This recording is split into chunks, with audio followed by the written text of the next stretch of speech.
Hello साथियों, नमस्कार। स्वागत है आप सभी का। कैसे हैं आप सब? उम्मीद करते हैं आप सभी बड़े अच्छे होंगे।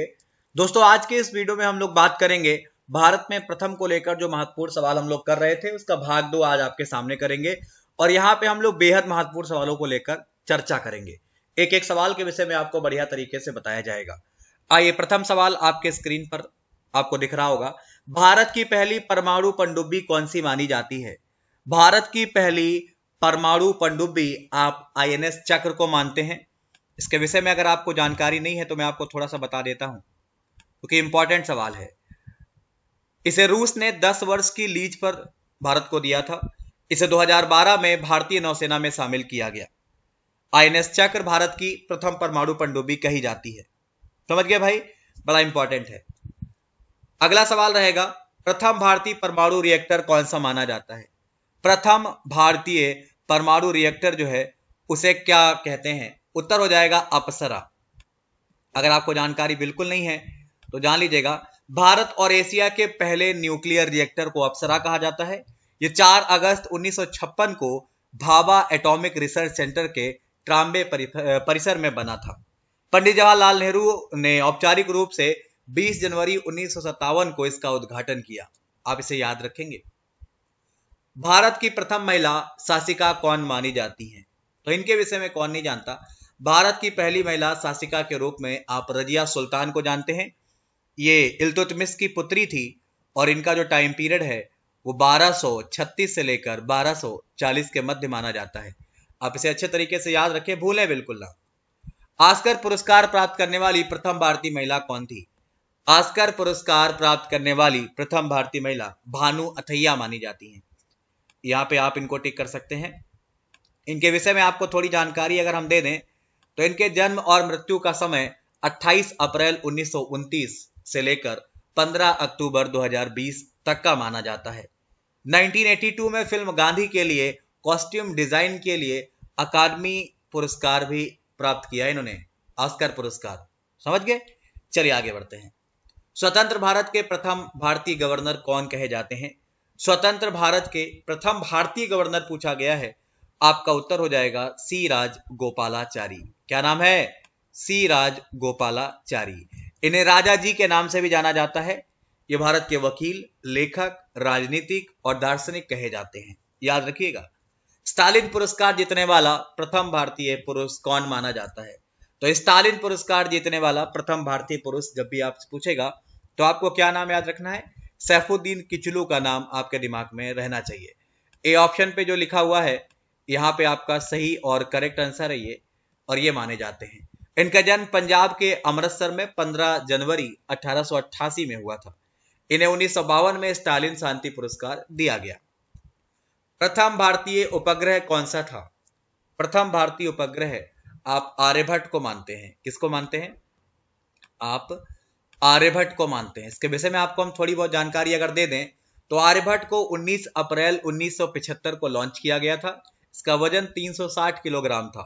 यह भारत का पहला वैज्ञानिक उपग्रह माना जाता है।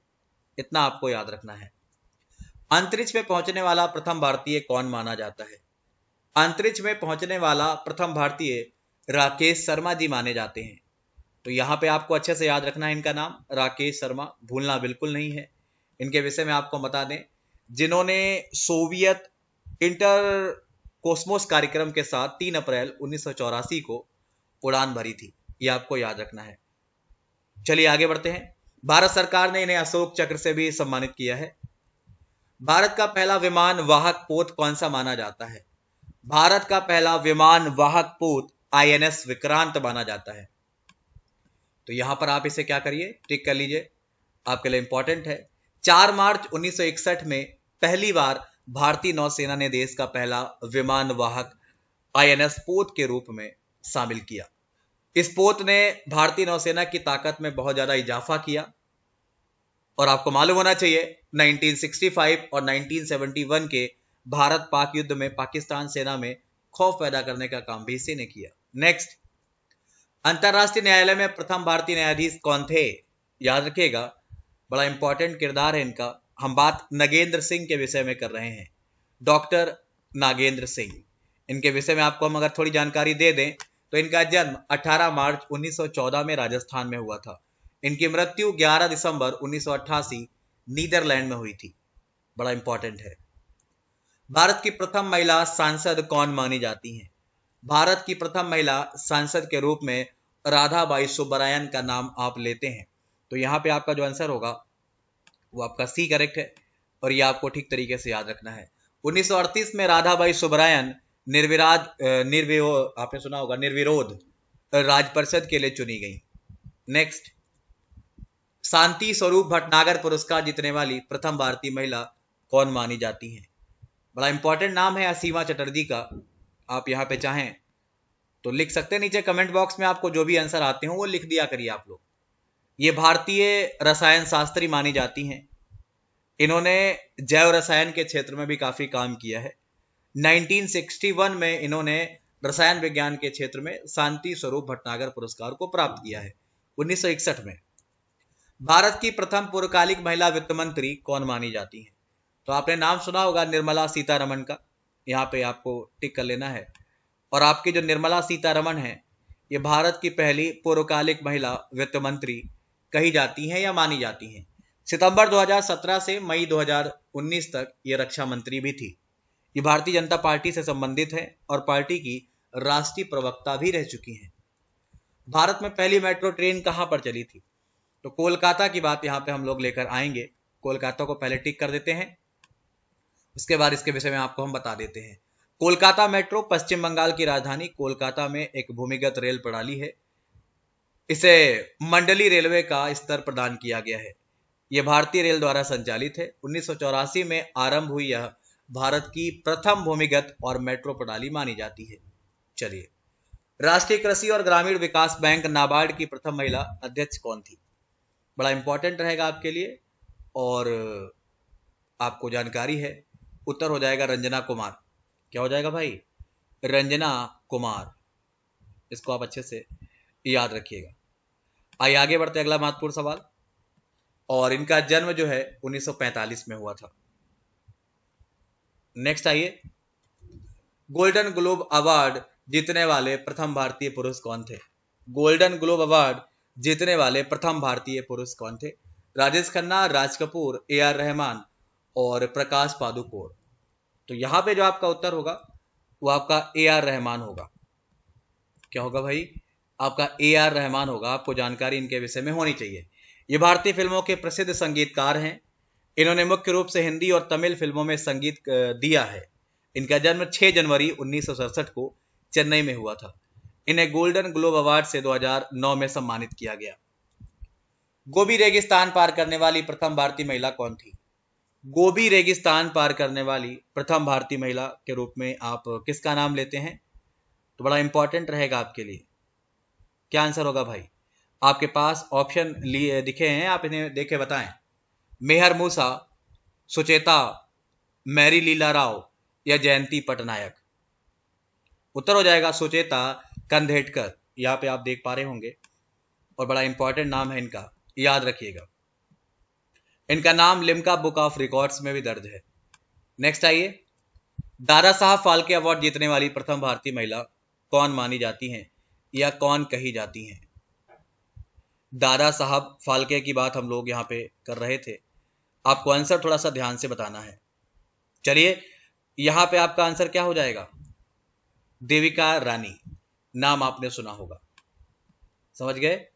इन्हें 1969 में यह सम्मान मिला है। देविका रानी को 1969 में यह सम्मान प्राप्त है या मिला है। नेक्स्ट, भारत की प्रथम पनडुब्बी कौन सी कही जाती है? भारत की पहली पनडुब्बी INS कलवरी कही जाती है। ध्यान रखिए आप, ये आपके लिए काफी इंपॉर्टेंट है, काफी जरूरी है, आप इसे याद भी रखिए। और भारतीय नौसेना के पास 6 कलवरी श्रेणी की पनडुब्बियों में पहली पनडुब्बी है जिसका निर्माण भारत में हुआ। नेक्स्ट, भारत के सर्वोच्च न्यायालय का प्रथम मुख्य न्यायाधीश कौन था? भारत के सर्वोच्च न्यायालय का प्रथम मुख्य न्यायाधीश कौन था? तो नाम याद रखे, हीरालाल जेकानिया। आपको अच्छे से याद होना चाहिए और बड़ा इंपॉर्टेंट है। इनका जन्म 3 नवंबर 1890 में हुआ था गुजरात में और इनकी मृत्यु 6 नवंबर 1951 में नई दिल्ली में हुई। आपको ये पॉइंट भी याद रखने हैं। आईसीएस की परीक्षा में सफल होने वाले प्रथम भारतीय पुरुष कौन थे?